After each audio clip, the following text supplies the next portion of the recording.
Fox corner, Richard Sherman was accused of posting critical comments about the activist King Noble of the Black Lives Matter movement on Noble's website. Before getting into his normal press conference, Sherman denied writing the comments and addressed that topic with the media yesterday. I think the issue at hand needs to be addressed internally and before we move on, because from personal experience, you have living in the hood, living in the inner city, you deal with things, you deal with people dying, dealt with a best friend getting killed, and it was two 35-year-old black men, and wasn't no police officer involved, wasn't anybody else involved, and I didn't hear anybody shouting Black Lives Matter then.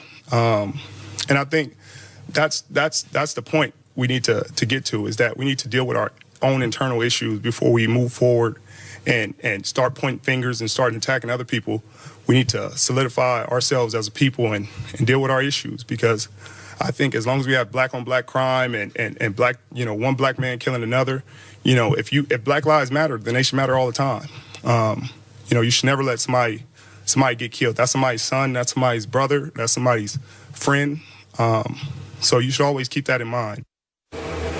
Powerful. Meanwhile, Tom Brady was also asked about off-the-field issues, and Brady addressed the subject of Donald Trump running for president.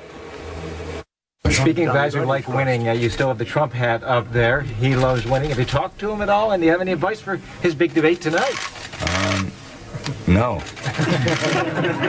I don't know. That was a nice keepsake, so it could be a nice piece of memorabilia he sent me. He's a guy who likes winning like you. You think he's got what it takes? I hope so. That would be great. Be a putting green on the White House lawn, I'm sure of that. Gentlemen, how do we feel about athletes letting their voice be heard on social and political issues, Stephen A? Well, I think it all is contingent on your level of intellect or your level of ignorance. If you know nothing, I'd rather you be quiet, because you don't know anything. So why open your mouth and let the world know you know nothing? If you are somewhat intellectual about a particular subject, even if you don't know all the details, the intricacies or whatever, then I applaud what you're doing. In the case of Tom Brady, I have absolutely no problem with the support of Donald Trump, because that is a friend of his. And as a friend of his, he has a right to support somebody that he likes, because he's not hiding behind the fact that they're friends and obviously they've played golf together.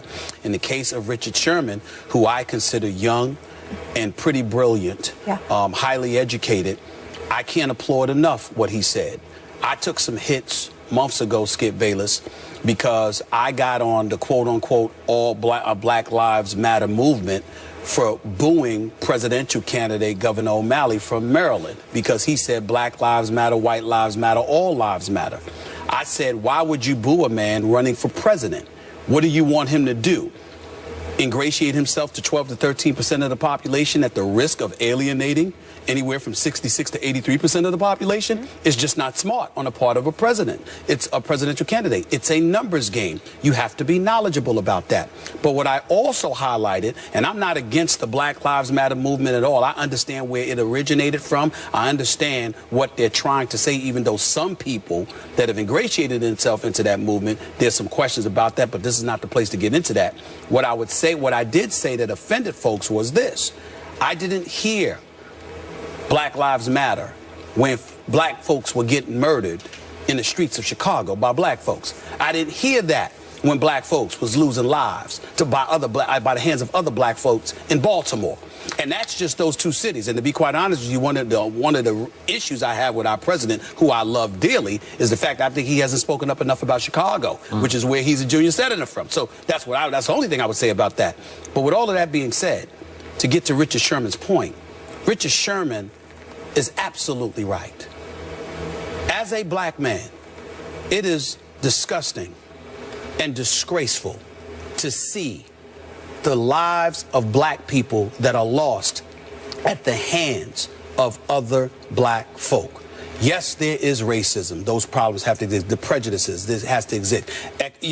Problems economically and what have you, at the hands of a system that clearly has black folks behind the eight ball. All those things are true.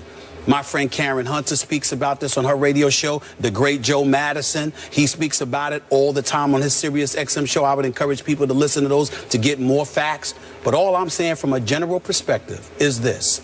no matter what problems exist in the United States of America when it comes to black people, and that includes racism, which has not gone away, in my opinion, it is nothing compared to black folks out here getting killed by black folks. It has to stop. There needs to be attention drawn to that. And Richard Sherman bringing that up, to me, was incredibly powerful, conscientious, thoughtful, and more importantly than anything else, absolutely, positively true. I applaud that brother for saying what he has to say. It's not to say that other people can't do their part.